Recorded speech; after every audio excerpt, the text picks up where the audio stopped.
हिंदू हृदय सम्राट वंदनीय बाळासाहेब ठाकरे रुग्णालय नाशिक रोड येथील सफाई कर्मचाऱ्यांनी ठेकेदाराविरोधात नाराजी व्यक्त केली आहे. गेल्या 4 महिन्यांपासून पगार न दिल्याचा आणि पगारातून कमिशन घेत असल्याचा गंभीर आरोप करत कर्मचाऱ्यांनी लेखी तक्रार दाखल केली आहे.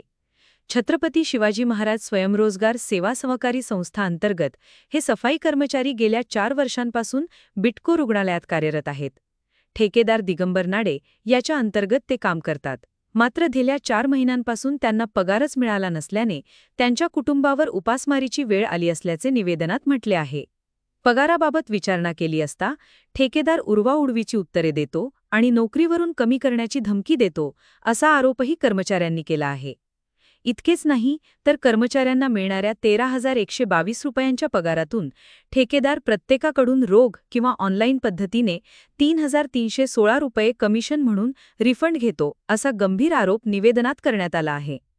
तसेच काम करताना आवश्यक असलेले gloves, mask, apron, hand gloves, uniform, ESIC card, कोणतेही सेफ्टी किट दिले जात नाही. PF कापून घेऊनही त्याचा कोणताही पुरावा दिला जात नाही. अर्ध्या कर्मचाऱ्यांना युनिफॉर्म आहे तर उर्वरित कर्मचाऱ्यांना युनिफॉर्म देखील दिला जात नाही, असेही म्हटले आहे.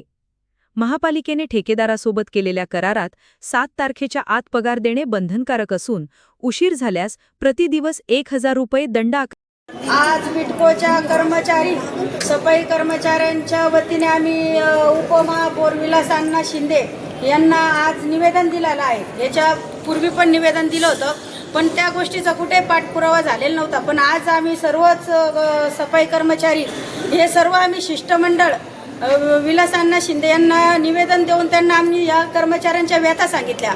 अक्षरशः कर्मचाऱ्यांना आज रडण्याची वेळ आलेली आहे. हे कर्मचारी हातावरचे कर्मचारी आहेत आणि हे जेव्हा काम करतील त्यावेळेलाच घरामध्ये यांची चूल पेटते. अशा कर्मचाऱ्यांचा पगार हा ठेकेदार 4-4 महिने देत नाही. त्याच्यामुळे महापालिकेलाही माझी कळकळीची विनंती आहे का आपण अशा ठेकेदारांना काळ्या यादीत टाकलं पाहिजे. का जर तो कर्मचाऱ्यांना जर पगार देऊ शकत नाही तर त्याचा अधिकारच नाही ठेका घेण्याचा. आणि या कर्मचाऱ्यांना आरेरावीची भाषा करण्यात येते. यांना 13,000 पगार ऑनलाईन 13,122 एवढा पगार देण्यात येतो आणि त्याच्यातनं रिफंड म्हणून 3,316 एवढे यांचे कपात करण्यात येतात. यांना SI कार्ड नाहीये, यांना PF भरलेला नाहीये. त्यांनी आम्हाला कागदपत्री दाखवलं पाहिजे. ते तोंडी सांगतात आम्हाला PF भरला, SI कार्ड नाही यांना जर दवाखान्यामध्ये एखाद्या कर्मचाऱ्याला जर लागलं, आपण तर म्हणतो का SI भरलेले असेल तर कर्मचाऱ्यांच्या घरच्यांना सुद्धा फॅसिलिटी मिळती, पण साधा या कर्मचाऱ्यालाच फॅसिलिटी मिळत नाही. त्या दवाखान्यामध्ये एखाद्या कर्मचाऱ्याला जर लागलं तर 10 रुपयाचा केस पेपर काढतात आणि तिथे जाऊन त्यांचे दवाखान्यामध्ये स्टेटमेंट करतात. त्याच्यामुळे मला असं वाटतं SI कार्ड पण कर्मचाऱ्यांना नाहीये, त्यांना युनिफॉर्म नाहीये. अर्ध्या कर्मचाऱ्यांना युनिफॉर्म दिलेला आहे, अर्ध्या कर्मचाऱ्यांना दिलेला नाही. त्यांचे जे सुपरवायझर आहेत ते सुपरवायझर यांच्याकडनं लेडीजकडनं जेंट्स टॉयलेट धुवून घेतात. हे महिलांना 50% आरक्षण डॉक्टर बाबासाहेब आंबेडकरांनी याच्यासाठी दिलेलं आहे का?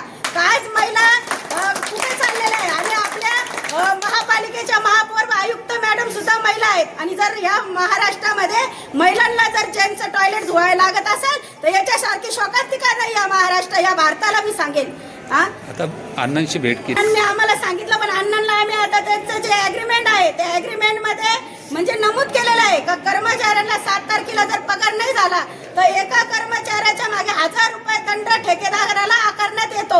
आम्हाला ही कायदा आमच्या बापांनी शिकवलेला आहे, त्याच्यामुळे आम्हाला सर्व कायदा माहिती आहे. पण गोरगरीब जनतेची पिळवणूक ही ठेकेदारांनी थांबवली पाहिजे. या ठेकेदाराची जी आरेरावी याला कोणाचा वरद हस्त आहे याची बी शहानिशा झाली पाहिजे. आणि आम्हाला हे जे कर्मचारी आहेत, एका कर्मचाऱ्याला एका फ्लोअरवर काम करण्यात येत नाही, त्यांच्याकडनं 2-2 फ्लोअरचे कामं करून घेतात. का बरं? कर्मचारी तिथे कमी आहेत. ते कागदोपत्री किती कर्मचारी आहे याची सुद्धा मला माहिती पाहिजे. कारण कागदोपत्री कर्मचारी किती आहे आणि तिथे रुजू किती कर्मचारी असतात याची सुद्धा आम्हाला माहिती ठेकेदारांनी दिली पाहिजे. बंधनकारक आहे ठेकेदाराला. आणि आमची भेट घेतलेली आहे. अण्णांनी आम्हाला विश्वसित केलं का तुम्हाला या ज्या कर्मचाऱ्यांना आहे ते उद्या त्यांनी सांगितलं. आमच्या समोर स्पीकरवर फोन होता उपमहापौरांनी त्यांना विचारलं का यांचा पगार कधी होणार आहे. ते बोलले का उद्या यांचा पगार होईल, आजच होईल, आज 4 वाजता. पण असं काही नाही, मला माहिती आहे आज काही 4ला पगार होणार नाही. कारण आता एक 8 दिवसापूर्वी Indira Gandhi hospital same day असाच प्रकार होता. तिथेही मी गेले, ते लोक उपोषणाला बसलेले होते. मला